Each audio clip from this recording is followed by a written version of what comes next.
राधे राधे, जय श्री कृष्णा। दोस्तों कैसे हैं आप सब? आशा करती हूँ आप सब बढ़िया होंगे, स्वस्थ होंगे।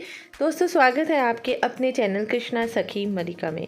दोस्तों कब है जया एकादशी? 19 फरवरी या 20 फरवरी? इस चीज़ के ऊपर लोगों को काफ़ी कश्मकश जैसे कहते हैं ना, उसका सामना करना पड़ रहा है।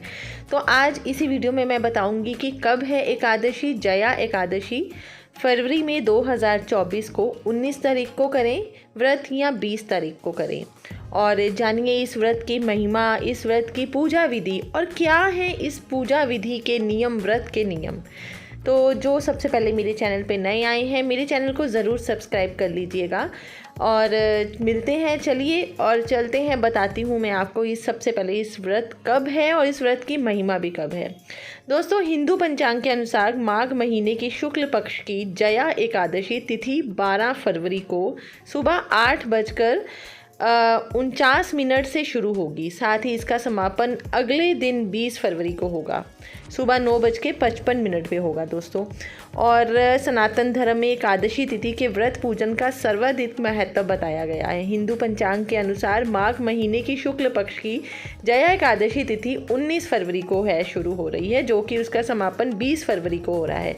सनातन धर्म में उदया तिथि का महत्व माना जाता है, इसलिए एकादशी व्रत 20 फरवरी दिन मंगलवार को रखा जाएगा। 19 को नहीं रखा जाएगा दोस्तों, 20 फरवरी को रखा जाएगा, क्योंकि उदया तिथि के अनुसार ही हमारे सनातन धर्म में व्रत का पारण, व्रत का शुरुआत की जाती है।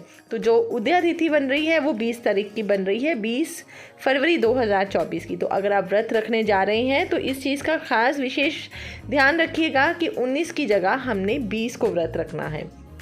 अब मैं आपको बताऊंगी दोस्तों कि जया एकादशी व्रत की महिमा क्या होती है। पुराणों में दोस्तों माघ महीने का बहुत ही पुण्यदायी महीना माना जाता है। इस महीने में स्नान, दान, व्रत का फल अन्य महीनों से अधिक बताया गया है। माघ महीने की शुक्ल पक्ष की एकादशी को जया एकादशी कहते हैं। ये एकादशी बहुत ही पुण्यदायी होती है। इस एकादशी का व्रत करने से व्यक्ति को नीच योनि से मुक्ति मिलती है। पद्म पुराण के अनुसार भगवान श्री कृष्ण ने युधिष्ठिर को एकादशी तिथि का महत्व बताते हुए कहा है कि जया एकादशी प्राणियों के इस जन्म एवं पूर्व जन्म के समस्त पापों का नाश करने वाली उत्तम तिथि है। इतना ही नहीं दोस्तों, ये ब्रह्म हत्या जैसे जघन्य पाप तथा पिशाच तव का भी विनाश करने वाली है। शास्त्रों के अनुसार इस एकादशी का व्रत करने से प्राणी को कभी भी पिशाच या प्रेत योनि में नहीं जाना पड़ता है और मृत्यु के बाद मोक्ष की प्राप्ति होती है। धार्मिक मान्यता ये भी है कि जया एकादशी का व्रत किया जाता है, उसने सब प्रकार के दान दे दिए और संपूर्ण यज्ञों का अनुष्ठान कर लिया। मतलब व्रत करने से ही, इस व्रत को करने से व्रती को अग्निओष्म यज्ञ का फल प्राप्त होता है। ये भी मान्यता है कि जो साधक इस व्रत को पूरे श्रद्धा भाव से करता है उसे भूत प्रेत और पिशाच योनि वगैरह में नहीं जाना पड़ता। तो देखा कितना महत्व है ना दोस्तों इस व्रत को करने का।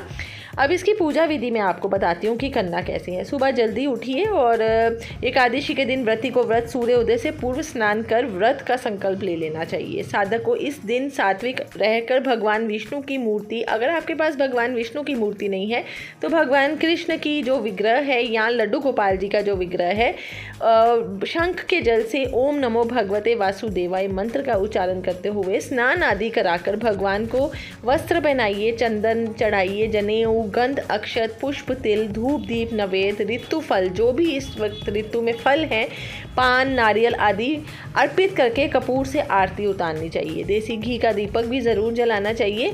तो इस तरह से आप भगवान का श्रृंगार कीजिए, लड्डू गोपाल जी का श्रृंगार कीजिए। और अगर कृष्ण जी का करना चाहते हैं तो कृष्ण जी का भी आप श्रृंगार कर सकते हैं। इस दिन आपको सात्विक भोजन करना चाहिए तथा तामसिक पदार्थों के सेवन से दूर रहना चाहिए। एकादशी स्वयं विष्णु प्रिया है, इसलिए इस दिन जप तप पूजा पाठ करने से प्राणी जगत के पालनहार श्री हरि विष्णु का सानिध्य प्राप्त कर लेता है। तो व्रत से पूर्व यानी दशमी तिथि के दिन से तामसिक भोजन आदि का सेवन नहीं करना चाहिए। इस दिन तुलसी दल से श्री हरि का पूजन करें, लेकिन तुलसी दल एक दिन पूर्व तोड़कर रख लीजिए। व्रत के दिन भोजन में चावल का सेवन हमें नहीं करना चाहिए। यही नियम होते हैं। व्रत रखने वाले व्यक्ति को क्रोध एवं दूसरों की बुराई करने से बचना चाहिए और किसी को गलत या अपशब्द भी नहीं बोलने चाहिए। व्रत रखने वालों को व्रत वाले दिन नाखून, बाल, दाढ़ी आदि नहीं काटनी चाहिए एवं स्त्रियों को इस दिन बाल नहीं धोने चाहिए। तो दोस्तों यही है इस व्रत की महत्वता, इस व्रत के नियम, इस व्रत की विधि और कब करनी है, 19 फरवरी या 20 फरवरी। जी हाँ, 20 फरवरी को ही इस व्रत को किया जाएगा, तो कि उदया तिथि 20 फरवरी को ही पड़ रही है। आशा करती हूँ आपको इस वीडियो के माध्यम से कुछ ना कुछ ज़रूर जानकारी, कुछ लाभदायक जानकारी ज़रूर मिली होगी। मिलती हूँ कल एक नई वीडियो के साथ दोस्तों, तब तक के लिए राधे राधे, जय श्री कृष्णा।